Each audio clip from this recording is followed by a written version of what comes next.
Buenas noches. Estamos aquí reunidos para continuar con nuestro curso. Estamos aprendiendo acerca del carácter de Dios y la profecía bíblica. ¿Están expectantes para lo que se viene? Vamos a entrar de lleno ahora a las profecías.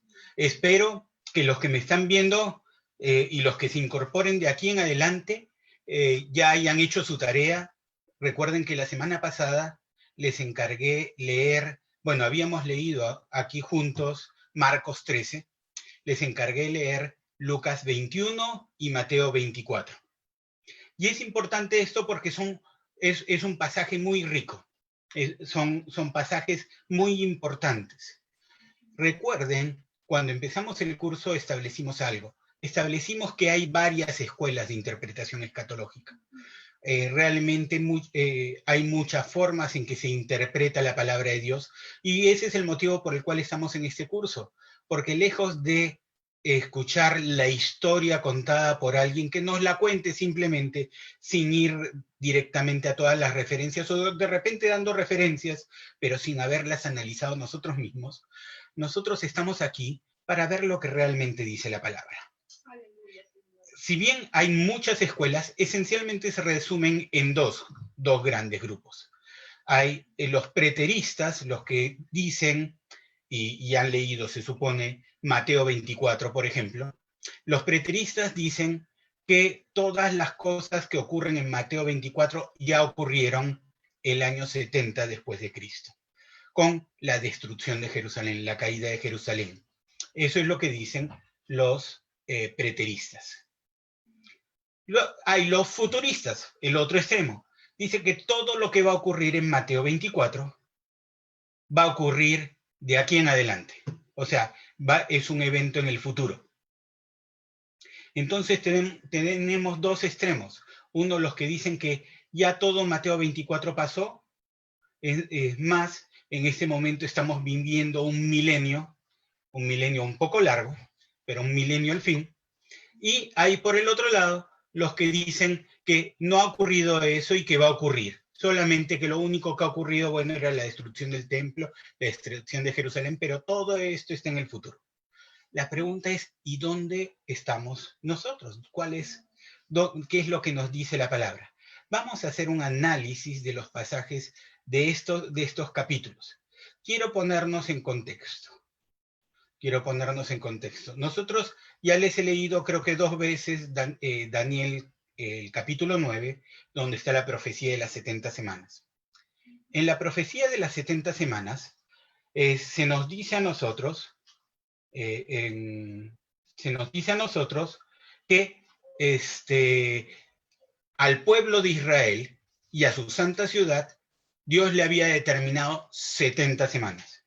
Y vimos rápidamente que habían 7 semanas que venían directamente después del tiempo de Daniel. Recuerden que Daniel estaba en el exilio y Daniel estaba mirando las profecías de Jeremías en cuanto a la restauración de Israel, cómo Israel iba a caer en el cautiverio de Babilonia y que iba a estar fuera de su ciudad 70 años. Entonces Daniel, obviamente, recuerden, profeta, y él entendía de profecía y estaba viendo las profecías, y él estaba contando los años para que su pueblo pueda volver a Jerusalén. Y entonces, en ese momento recibe la revelación de que habían 70 semanas. 7 semanas desde el momento en que salía el decreto, el edicto, que nosotros lo podemos ver en Esdras y Nehemías, para la reconstrucción de Jerusalén. 7 semanas hasta el momento que vuelve a haber sacerdocio. Y de ahí iban a pasar 62 semanas. Recuerden, el concepto de semana era conocido para los judíos. Estábamos hablando semanas de años, grupos de 7 años. Entonces, después de esas 7 semanas, 49 años, iban a haber 62 semanas, ¿no? Es decir, 434 años. Y vamos a ver un momento en Daniel para que vean cómo termina esto, ¿no? Estamos en Daniel, el capítulo 9, y vamos a ver en qué termina esto este pasaje.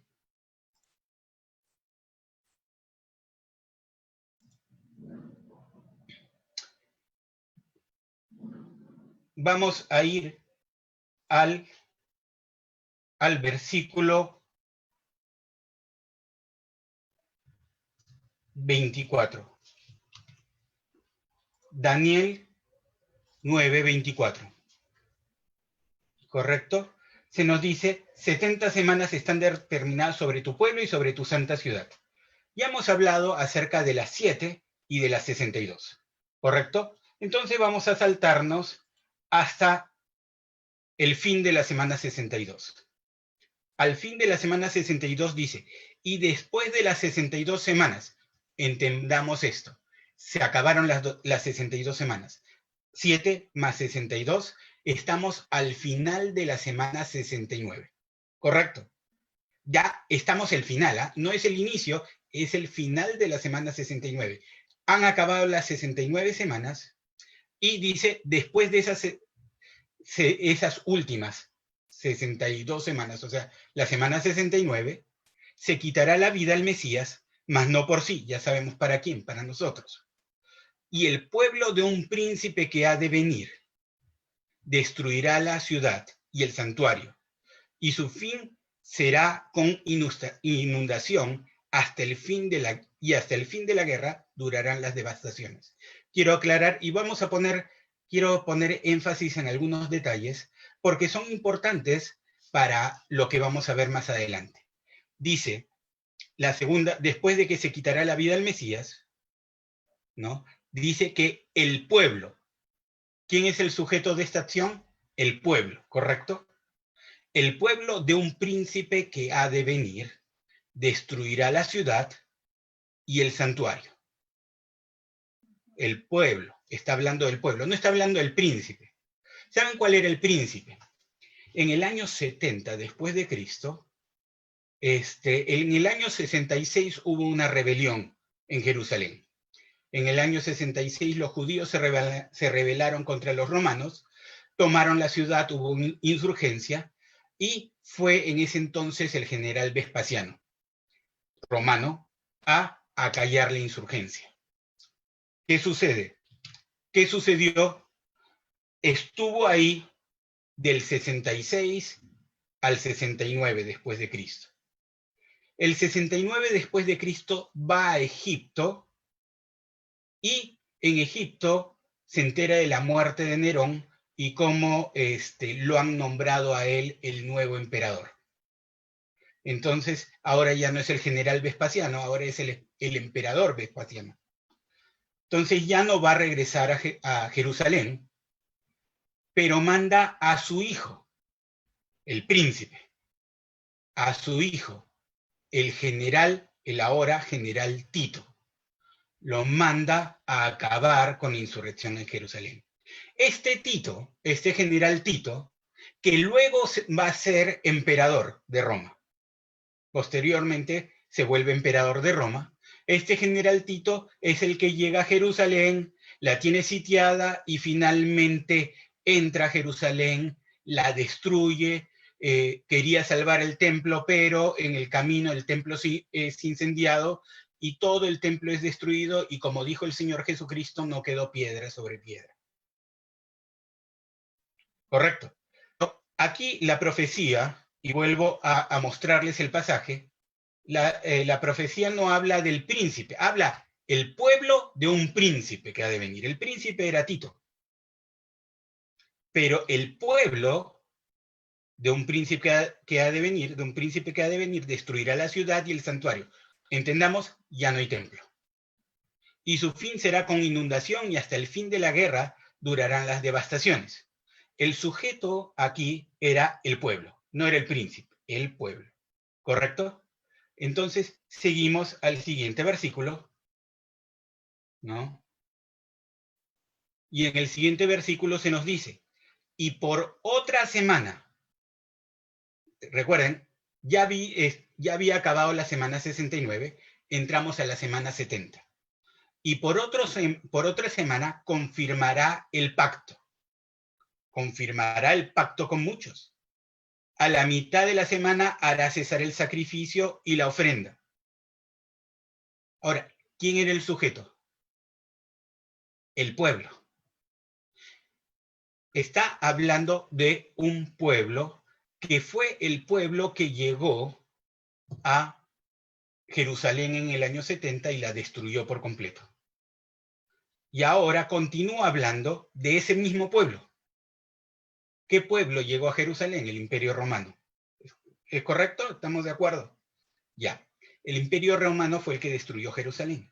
Pero ahora dice, habla del mismo pueblo que entra a la semana 70. Eso ya nos da una idea. Bueno, primero lo que tenemos que establecer aquí es que hay un lapso de tiempo. Recuerden que esta profecía fue dada para los judíos. Lo que no tenía que ver con los judíos no se menciona.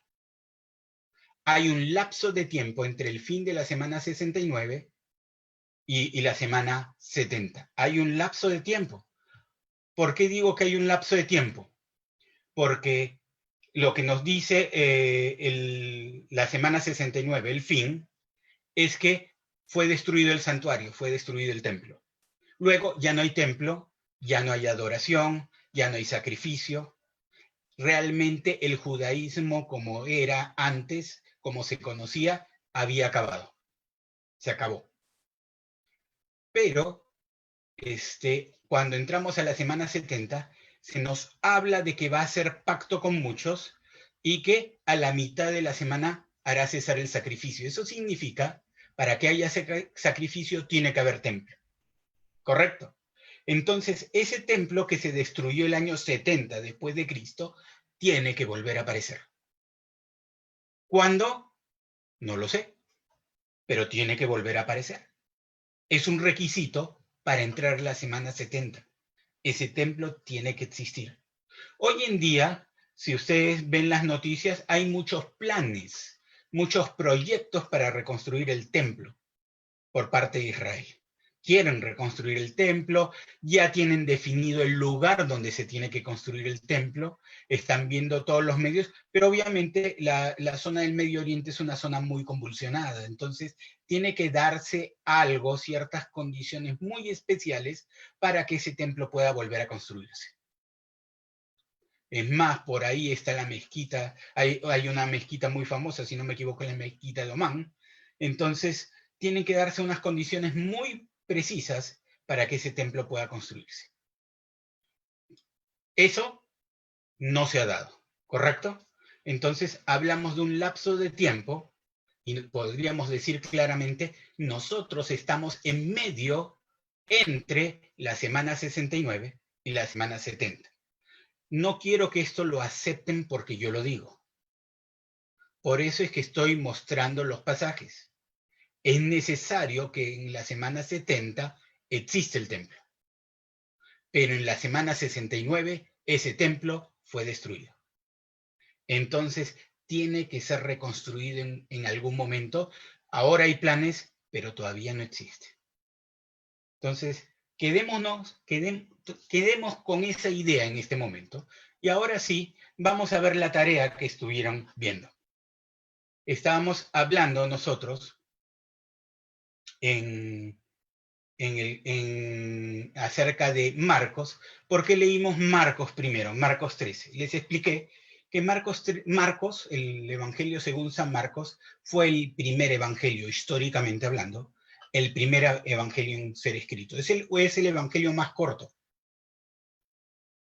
porque fue el primero. Los demás, hablando de Mateo y Lucas, obviamente tomaron ese evangelio como referencia.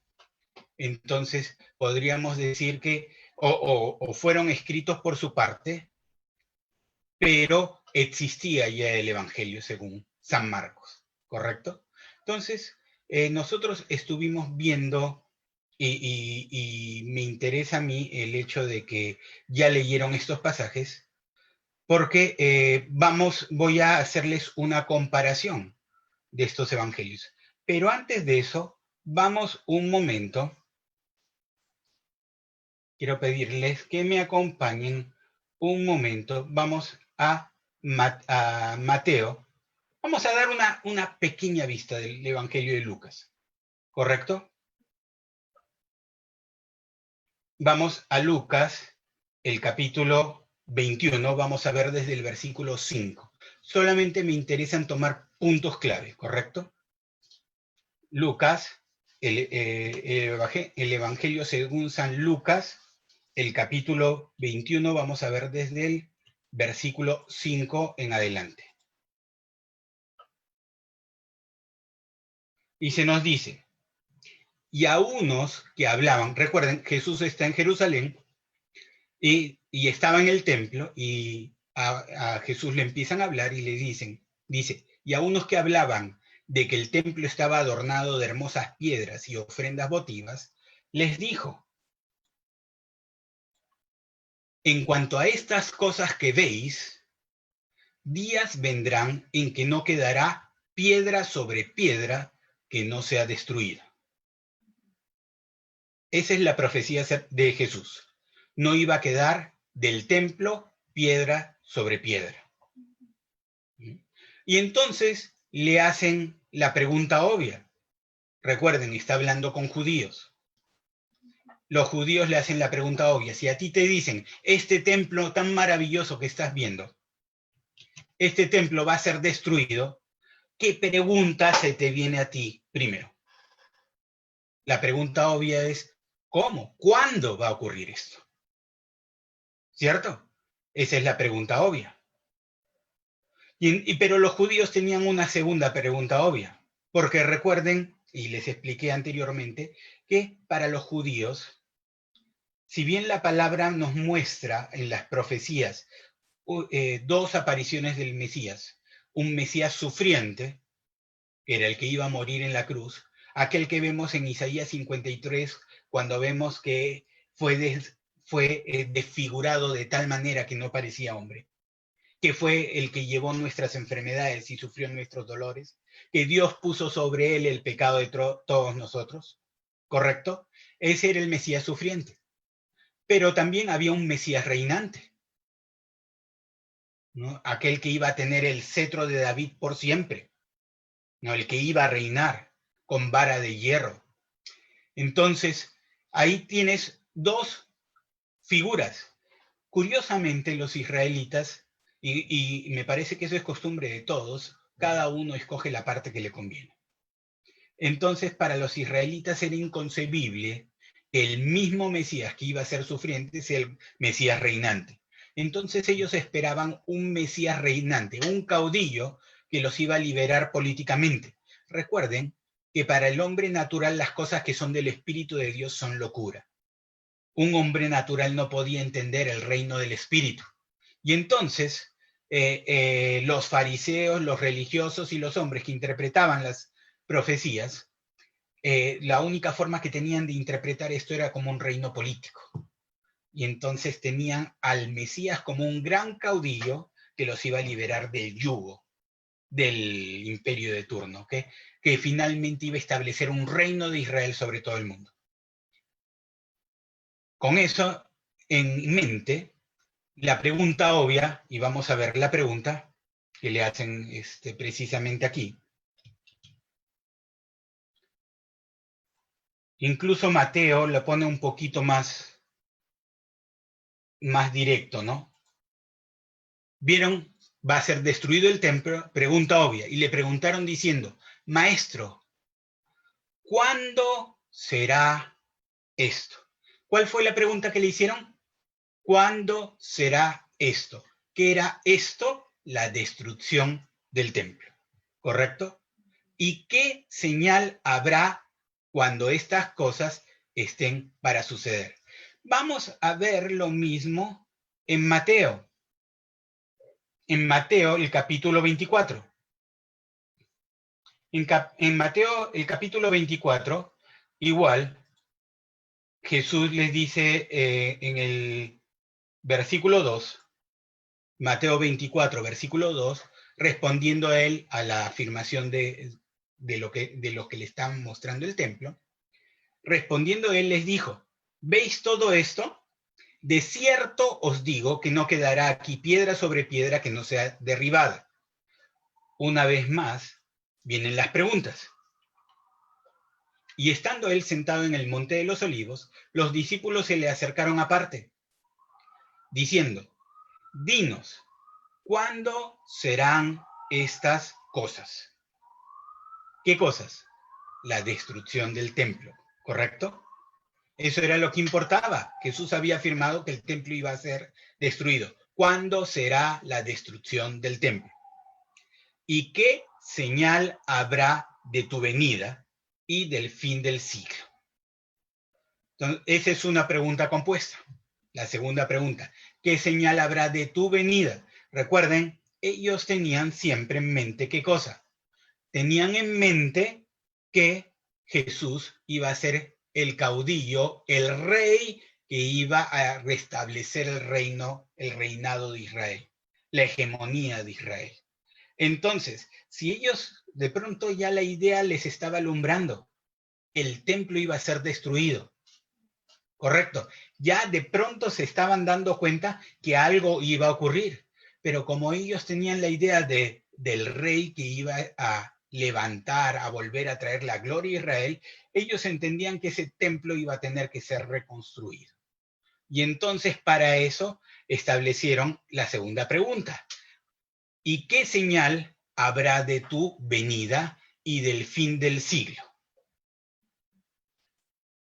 El Mesías tenía que venir para volver a poner todo en orden. Y me interesa la segunda parte porque dice y del fin del siglo. Noten que nunca dice fin del mundo.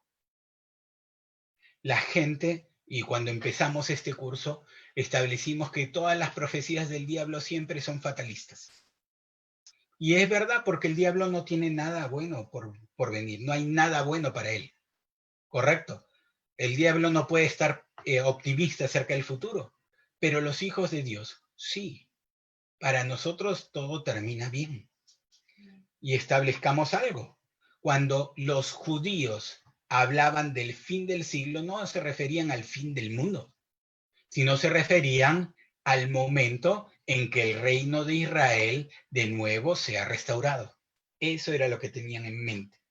¿Se acuerdan que compartimos nosotros en Hechos el capítulo 1? Y cuando Jesús ya va a ascender y Jesús les está hablando acerca del Espíritu Santo que había de venir, y entonces ellos preguntan, ¿y restaurarás el reino de Israel en este momento? Y Jesús les dice, no les toca a ustedes saber los tiempos y las sazones que el Padre ha guardado en su sola potestad. Pero era la idea de ellos, ¿no? Entonces, cuando interpretemos el fin del siglo, no lo interpretemos como el fin del mundo. Interpretémoslo como lo interpretaban los judíos. El fin del siglo era el fin del tiempo en que Israel no iba a tener hegemonía. ¿Correcto?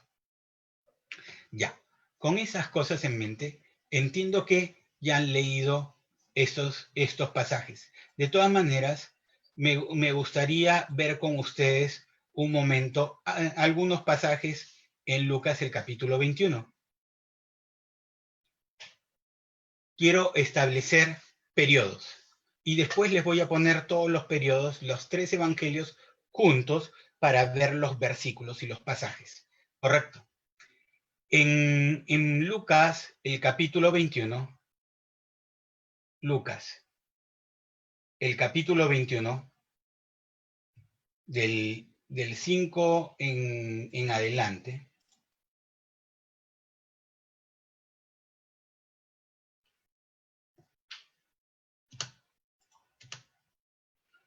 ¿no? Estamos viendo el pasaje, le hacen las preguntas, y entonces, después de la pregunta, Jesús responde. Él entonces dijo, mirad que no seáis engañados, porque vendrán muchos en mi nombre, diciendo, yo soy el Cristo, y el tiempo está cerca, mas no vayáis en pos de ellos. ¿Se acuerdan? Les comenté el tema de los caudillos, ¿no? Porque se iban a levantar muchos caudillos, ¿no? Son los caudillos que finalmente crearon la rebelión, la insurrección del año 66, que terminó en la destrucción del templo. Entonces, Todos esos caudillos eran identificados como el Mesías, porque recuerden, el Mesías venía a restaurar la gloria de Israel, ¿correcto? Luego empieza a hablar, dice, continúa, versículo 7, no, versículo 9. Y cuando oigáis de guerras y de sediciones, que era la insurrección de los judíos, no os alarméis, porque es necesario que estas cosas acontezcan primero, pero el fin no será inmediatamente. O sea, ese fin por el cual ellos habían preguntado, ¿se acuerdan que preguntaron por el fin del siglo? Que era la restauración, ¿sí? Dice, pero el fin no será inmediatamente. Tomen nota de esto, porque es un punto de quiebre en la historia. Versículo 8. Ya habíamos terminado con el fin no será inmediatamente. O sea, hasta ahí tenemos el recuento de lo que vendría a ser la destrucción de Jerusalén. Versículo 8, perdón, versículo 10. Estoy en el libro equivocado, estoy viendo dos Biblias por aquí y estoy en el libro equivocado. Versículo 10. Entonces les dijo, después que les dijo que el fin no vendría, entonces les dijo, se levantará nación contra nación y reino contra reino, y habrá grandes terremotos, y en diferentes lugares hambres y pestilencias, y habrá terror y grandes señales en el cielo. Ya, perfecto. Nación contra nación, reino contra reino, terremotos, hambres, alborotos. Correcto.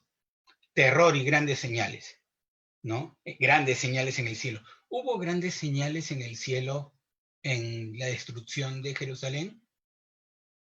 Terremotos, ¿no? O como dice aquí, nación contra nación y reino contra reino. No fue una guerra aislada, ¿no? Fue Roma contra Jerusalén. ¿Correcto? Y entonces, acá habla de algo que viene después. Recuerden que dijo de que esto no era el fin no iba a ser inmediatamente, iba a haber un lapso de tiempo entre este evento, la destrucción de Jerusalén, y el fin.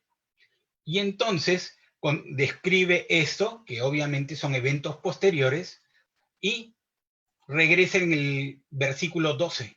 Dice, pero antes de estas cosas,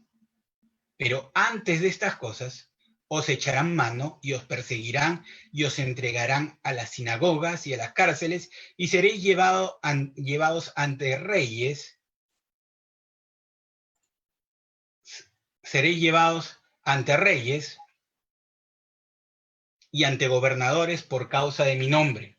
Y esto os será ocasión para dar testimonio. Y empieza del versículo 14 en adelante, sigue describiendo desde el versículo 12, porque recuerden, hizo un pero antes. Voy a recalcarlo porque creo que no lo recalqué bien. Versículo 9, ¿cómo termina? Pero el fin no será inmediatamente. ¿Correcto?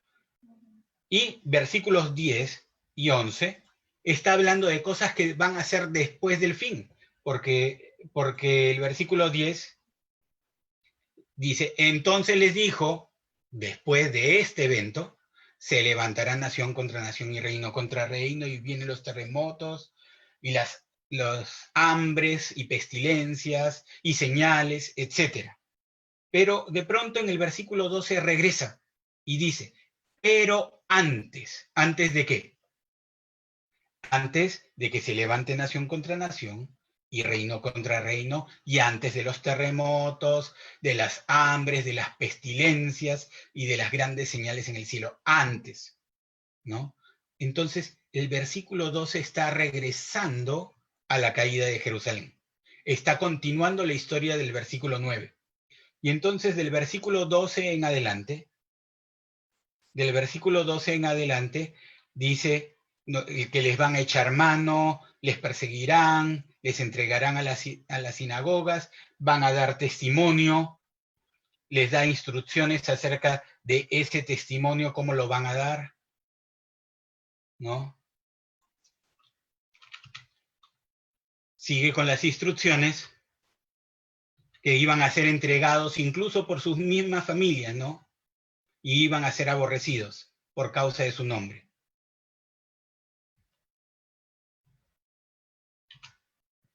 En versículo 20. Y esto es para dejar claro. Recuerden que no estoy yo diciéndoles esto va a ser así. Estamos comprobándolo en la palabra. Ustedes tienen todo el derecho a dudar de lo que yo les digo, pero tienen la obligación de comprobar en la palabra de Dios si lo que yo les digo es correcto. Y entonces, en el versículo 20 dice, pero, recuerden, ha retomado el tema de la destrucción de Jerusalén. Pero cuando viereis a Jerusalén rodeada de ejércitos, sabed entonces que su destrucción ha llegado.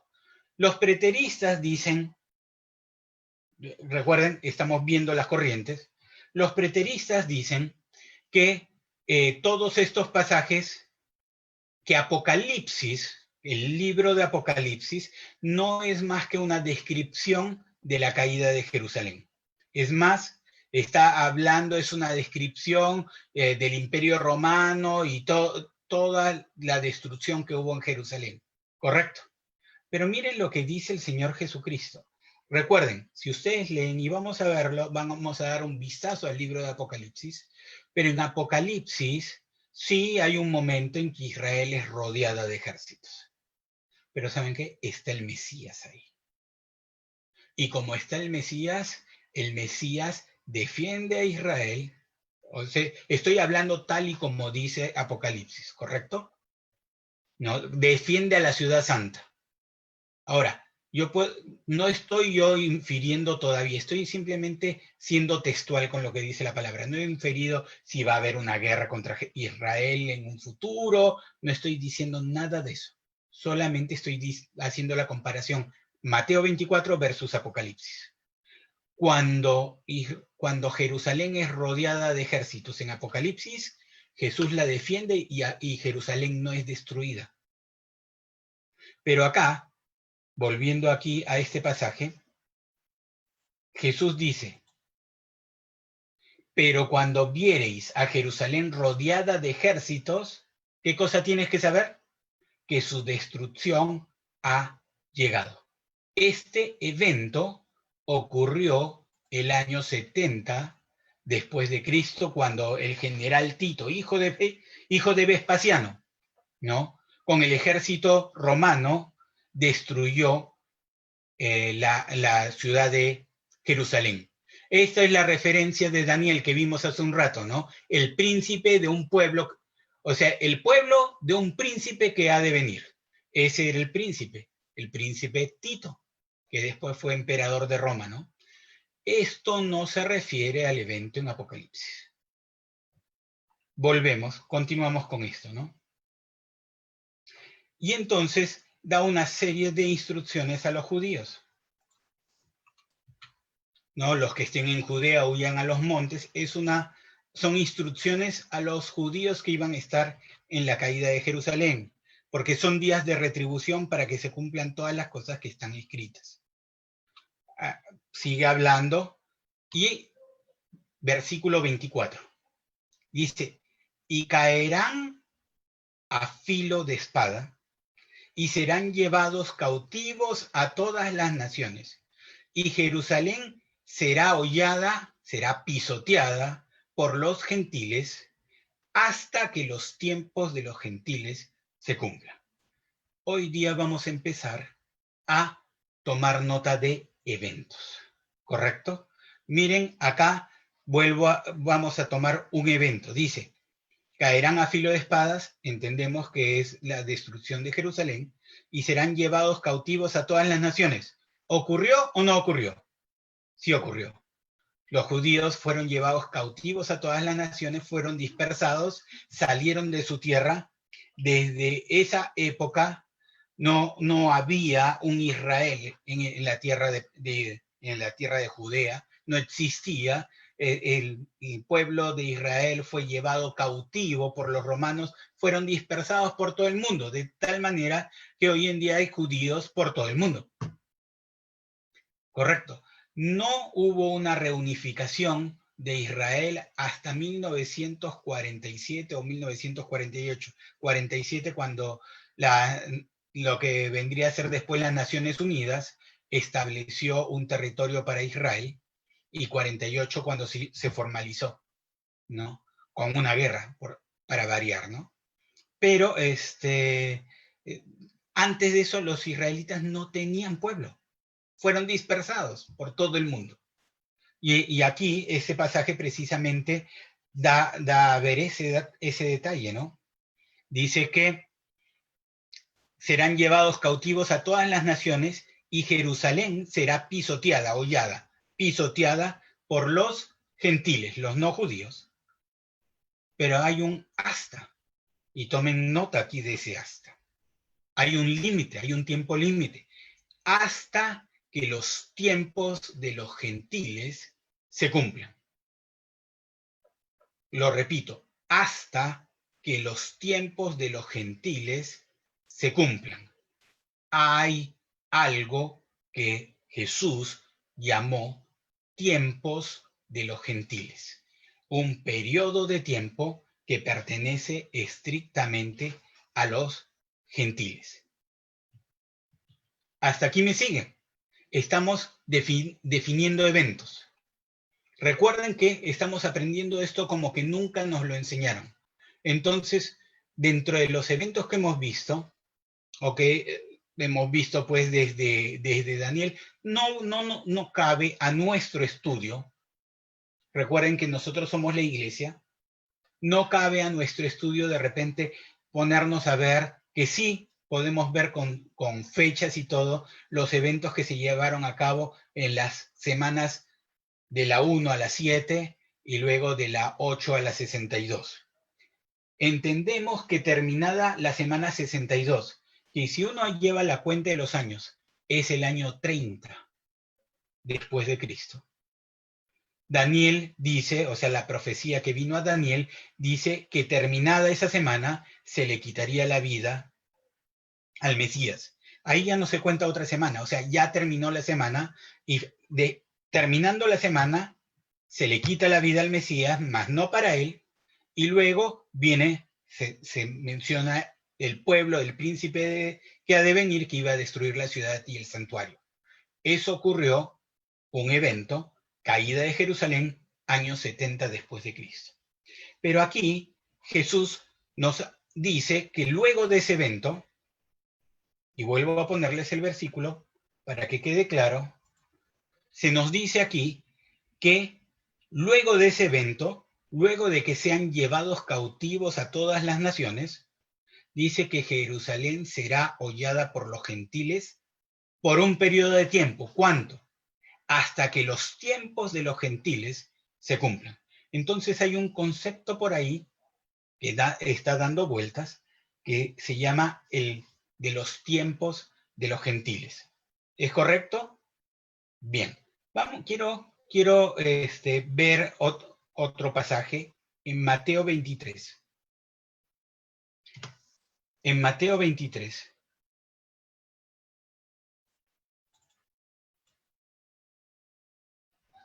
Es el mismo pasaje. Vamos a leer en Mateo 23, desde el 29 al 39. Mateo 23, del 29 al 39.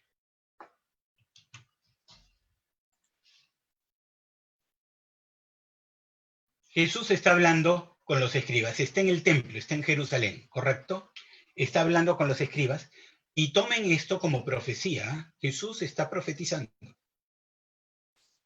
Y entonces le empieza a hablar a los escribas y les dice: ay de vosotros, escribas y fariseos, hipócritas, porque edificáis los sepulcros de los profetas y adornáis los monumentos de los justos. Y decís: si hubiésemos vivido en los días de nuestros padres, no hubiéramos sido sus cómplices en la sangre de los profetas. Así que dais testimonio contra vosotros mismos de que sois hijos de aquellos que mataron a los profetas.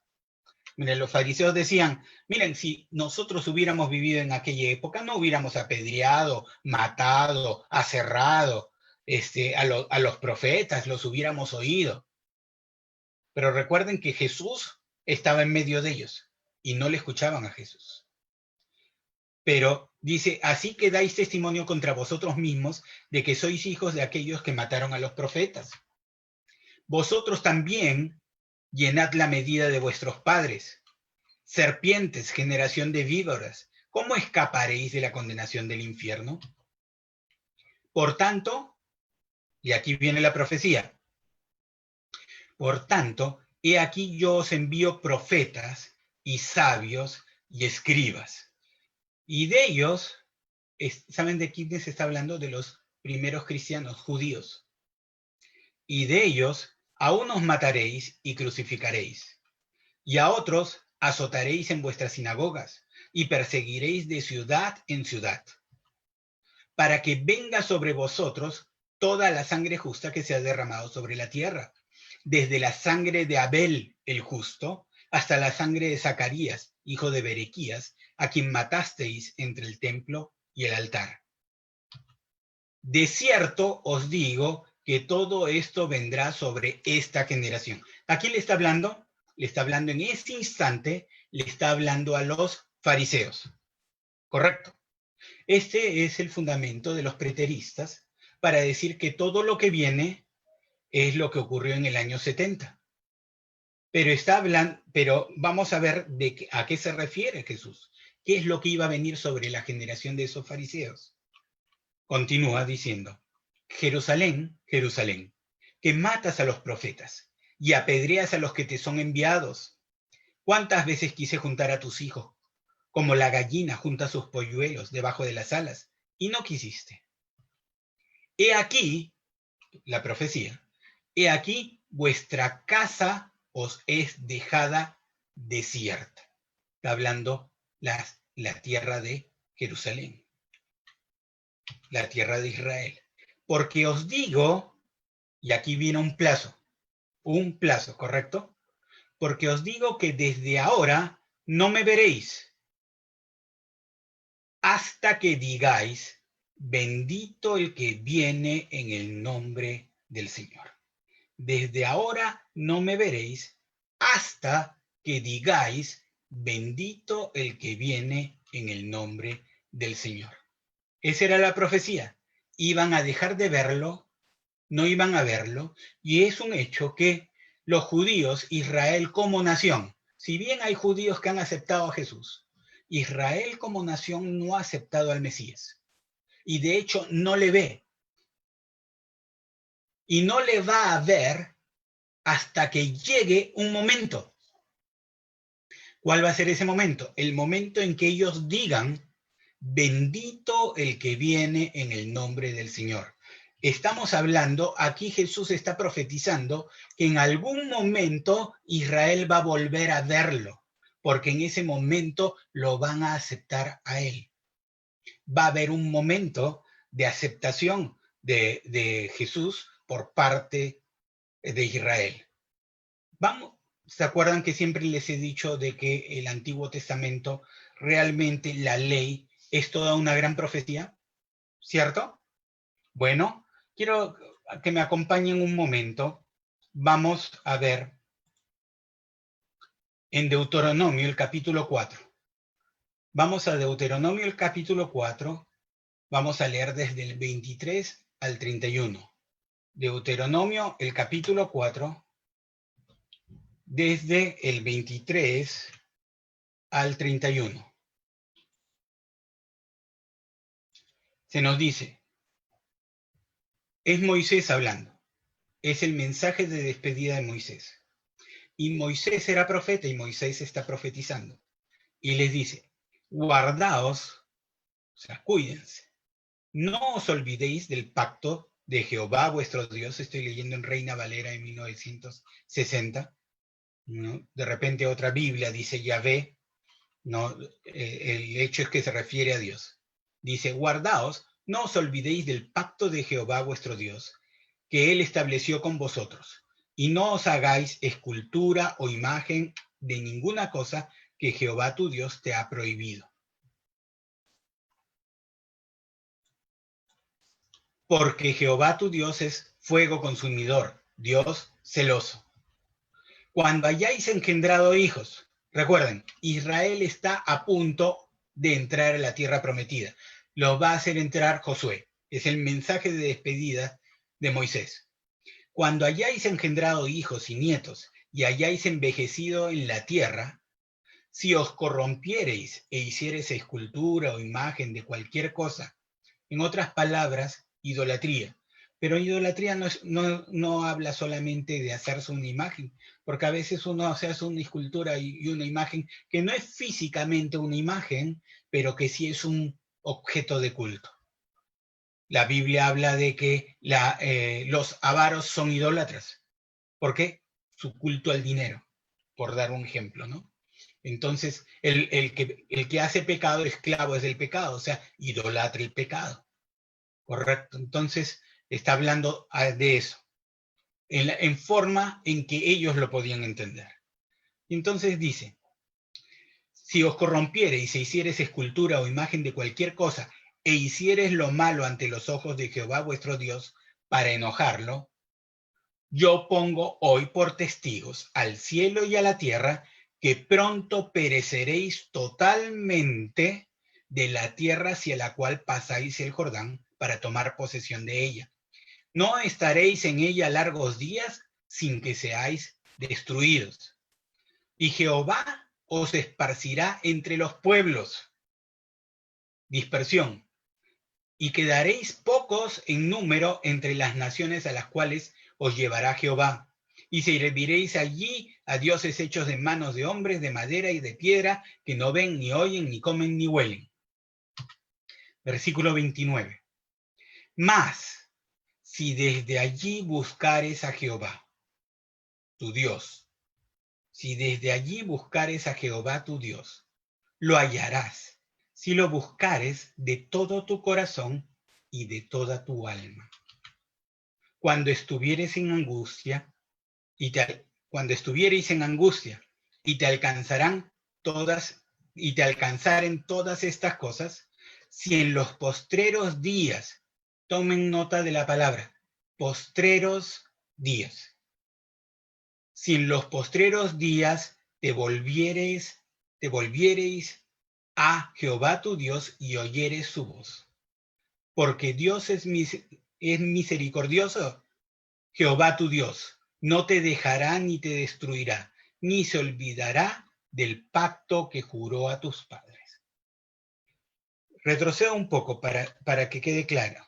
Dice, en el versículo 27 dice que iban a ser esparcidos entre todas las naciones. ¿Correcto? Esto nunca había ocurrido, ¿eh? Esto ocurrió solamente después del año 70 después de Cristo, ¿no? Y el versículo 29 aclara, mas si desde allí buscares a Jehová tu Dios, lo hallarás. Si lo buscares de todo tu corazón y de toda tu alma. Cuando estuviereis en angustia y te alcanzaren todas estas cosas, si en los postreros días te volvieres a Jehová tu Dios y oyeres su voz, y continúa que va a ser rescatado. Pero el hecho habla de postreros días. Cuando ustedes lean la palabra y lean un pasaje así, no se basen solamente en una versión de la Biblia. Porque ¿a qué se refiere postreros días? Me he dado el trabajo de revisarlo por lo menos en unas 15 versiones. La mayoría de las versiones especifican la frase, la traducción, sobre todo las traducciones literales. La BTX, la Reina Valera, especifican postreros días, los últimos días. Las versiones en inglés también mencionan los últimos días. Unas cuantas versiones. Hablemos, por ejemplo, en la nueva versión internacional, lo parafrasea. Pero hasta la versión PDT, la palabra de Dios para todos, pone en el futuro. Pero aquí está hablando, es una profecía acerca de los postreros días. Y ellos iban a ser esparcidos, iban a ser dispersados entre todas las naciones. Iban a ser un pueblo que no tenía lugar, no tenía tierra. Pero si en los postreros días se acuerdan de su Dios y lo invocan y lo aceptan, ¿qué es lo que el Señor Jesús dijo? No me veréis hasta que digáis, bendito el que viene en el nombre del Señor. ¿Correcto? Entonces está hablando de un futuro para Israel, un futuro posterior a la caída de Jerusalén. Hay un futuro en el que Israel va a ver. Los preteristas dicen ya no hay futuro para Israel y muchos otros dicen ahora la iglesia es el Israel espiritual. El Israel físico ya desapareció, ya no tiene mención en la historia. ¿Qué dice la palabra de Dios? Vamos a Romanos. Romanos, hay un pasaje que siempre se enseña cuando uno habla de los dones del Espíritu Santo. Realmente nos muestra el carácter de Dios, y recuerden que estamos viendo cómo Dios opera, nos muestra el carácter de Dios y la forma como Él suele operar. Él no cambia, Él siempre opera de la misma manera. Dios es siempre fiel, ¿no? En Romanos el capítulo 11. En Romanos el capítulo 11, el versículo 29.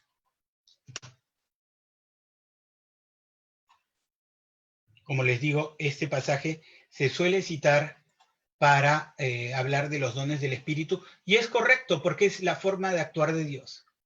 El pasaje dice, porque irrevocables son los dones y el llamamiento de Dios. Lo hemos visto una y otra vez.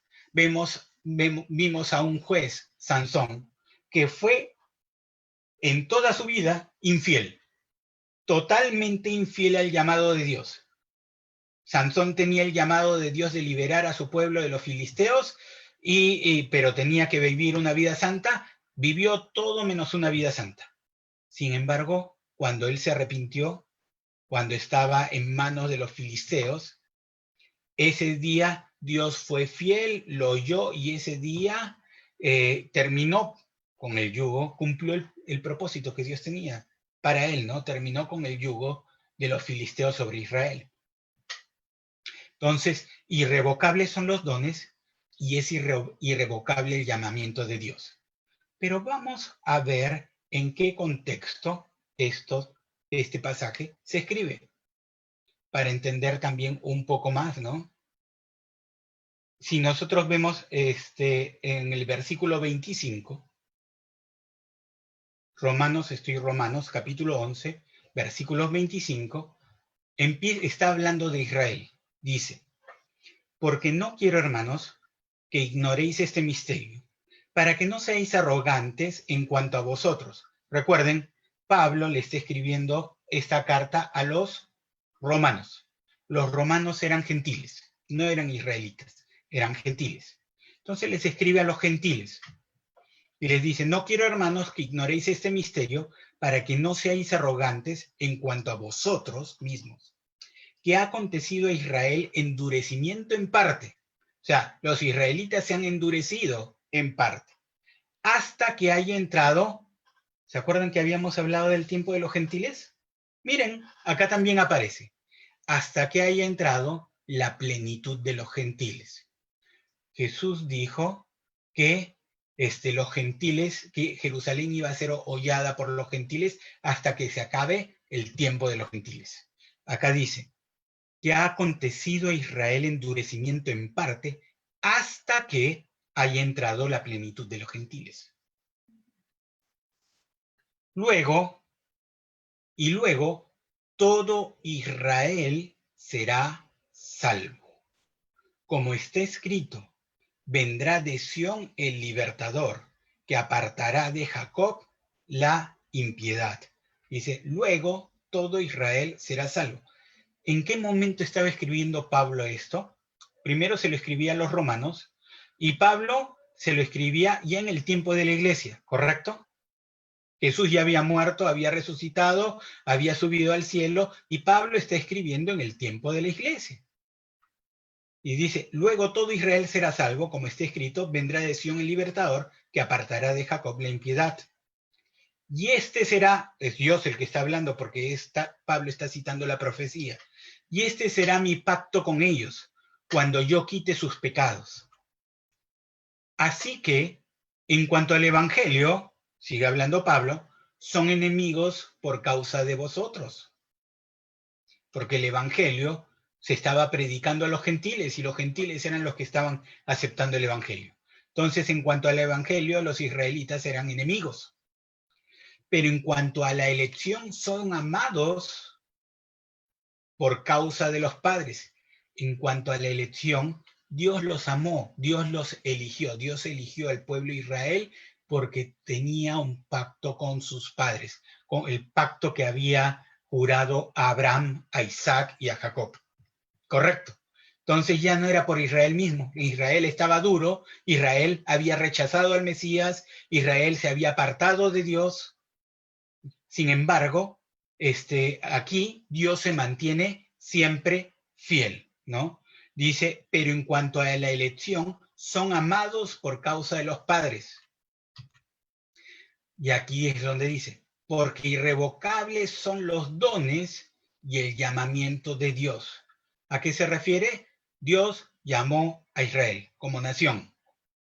Sí, Dios llamó a la iglesia, a nosotros. Por gracia somos salvos, pero nosotros no éramos parte de ese pacto.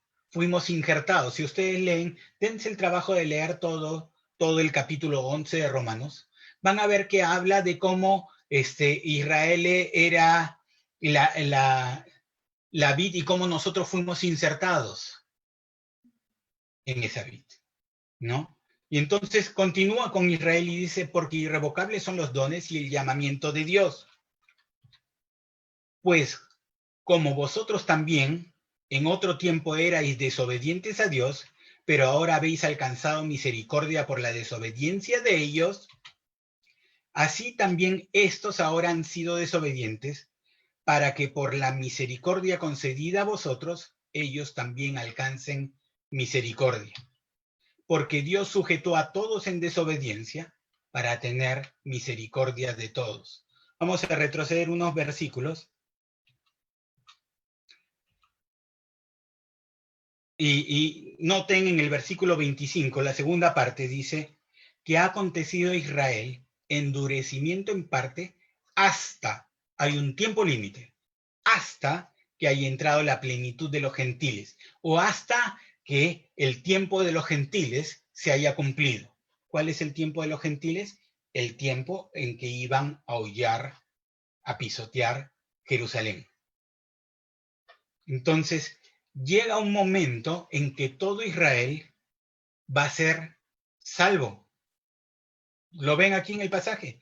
Y luego todo Israel será salvo, como está escrito. Vendrá de Sión el libertador, que apartará de Jacob la impiedad. ¿Por qué? Porque los dones de Dios son irrevocables. Y el llamamiento que Dios le hizo a Israel es irrevocable. Entonces, ¿Israel tiene un futuro? Pablo nos está diciendo que sí. Hay un tiempo. Jesús nos dijo que no, que Israel, los judíos, recuerden que le estaba hablando a judíos, no iban a volver a verlo hasta que Israel diga, bendito el que viene en el nombre del Señor. Entonces, voy a empezar a poner eventos y permítanme,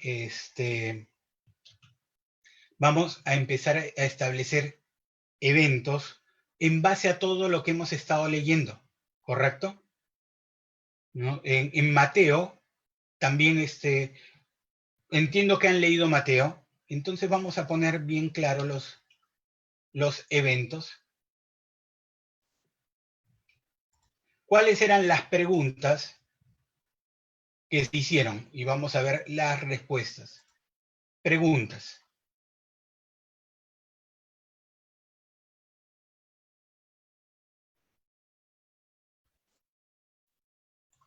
Un momento.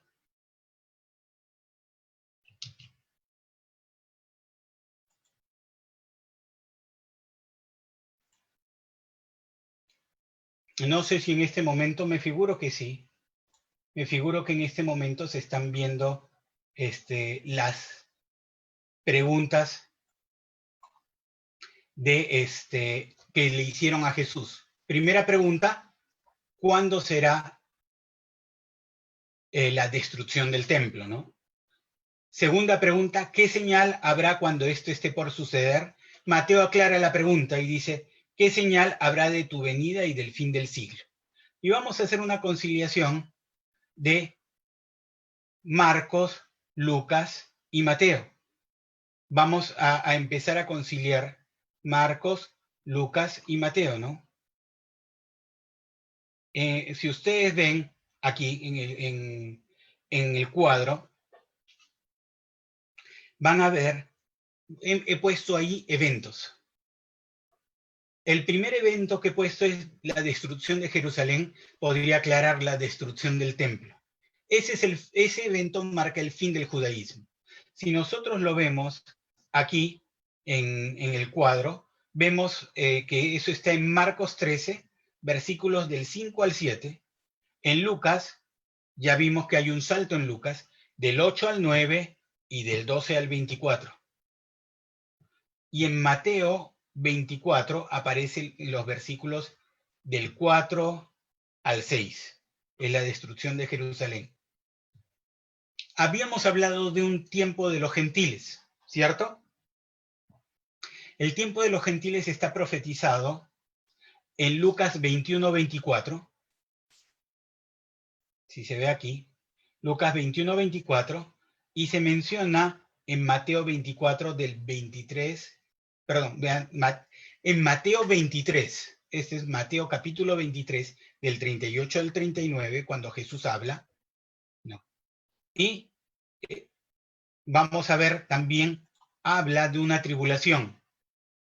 Marcos 13 la menciona en el versículo 8. Este cuadro yo sé que ustedes pueden sacarle una copia de la pantalla o también lo pueden volver a ver cuantas veces quieran porque esto, recuerden, se queda aquí y también se copia a YouTube, a nuestro canal de YouTube. La tribulación se menciona en los versículos 7 y 8 de Mateo 24. La gran tribulación, por eso les pedí que lean estos pasajes, porque es un poco difícil que nos pongamos a leer todo el pasaje aquí juntos. En la gran tribulación hay un evento, porque se menciona una tribulación y una gran tribulación. La gran tribulación, una tribulación como nunca antes ha habido ni la habrá, se menciona en los versículos del 9 al 23 de Marcos 13, Marcos 13 del 9 al 23 y Mateo 24 del 9 al 26. Hay un evento más que no he tocado y que sería interesante tocar, ¿no? En Marcos el capítulo 13, versículo 27, se habla de que Israel iba a ser reunido. ¿Se acuerdan que Israel está disperso por todas las naciones? Pero se habla que Israel iba a ser reunido, pero no se habla de la reunión. Yo sé de que nosotros consideramos mucho el tema de que Israel ya está en su tierra, se ha reunido en su tierra. Pero hay ciertos pasajes que vamos a ver que hablan de una reunión sobrenatural. Y no estoy hablando del arrebatamiento de la iglesia, porque estoy hablando de un evento que interesa a los judíos. Aparece en Marcos 13 y en Marcos 13, 27 y en Mateo 24 del 31, versículos 31 y del 40 al 41. Y se habla de la segunda venida de Jesucristo en Marcos 13, del 24 al 27, Lucas 21, del 25 al 28, y Mateo 24, del 27 al 34 y del 40 al 42. No tenemos más tiempo para ver estos temas, estos eventos en este momento, pero sería interesante si ustedes van adelantando y la próxima semana puedo mostrarles algunos detalles porque estos eventos no solamente aparecen aquí, sino aparecen en los evangelios. Jesús los cita en otras ocasiones. Y es más, muchos pasajes que usualmente se citan hablando de la iglesia, muchos pasajes que se utilizan para hablar de la iglesia, en realidad no están hablando de la iglesia, está hablando de los judíos. Es importante entender qué pasajes están hablando de los judíos para saber si esos pasajes nos afectan a nosotros o no. Hay muchos, por ejemplo, se ha dicho de que la iglesia debe de predicar y va a predicar el evangelio a todas las naciones.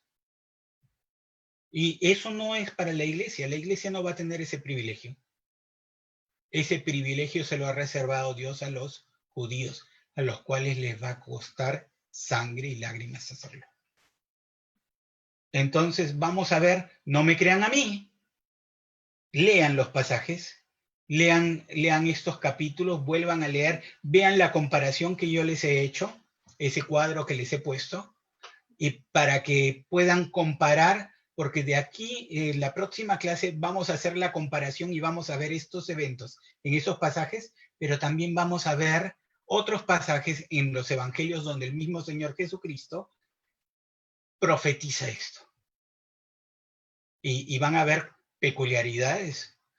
Podríamos especular, ¿hay un rapto para los judíos? ¿Habrá? ¿Será? ¿Sí? ¿No? Algunos pasajes, podría ser que algunos pasajes que nosotros hemos interpretado y que se nos han enseñado que son el rapto para la iglesia, en realidad se refieren a los judíos. Bueno, la respuesta a estas y muchas otras interrogantes las vamos a tener el próximo miércoles a la misma hora, 8:30 de la noche, hora de Lima, Perú. No sé en qué hora nos estarán viendo, pero la próxima semana no se pierdan esto porque vamos a ver una serie de profecías del Señor Jesucristo acerca de esos tiempos y vamos a empezar a armar nuestro calendario profético.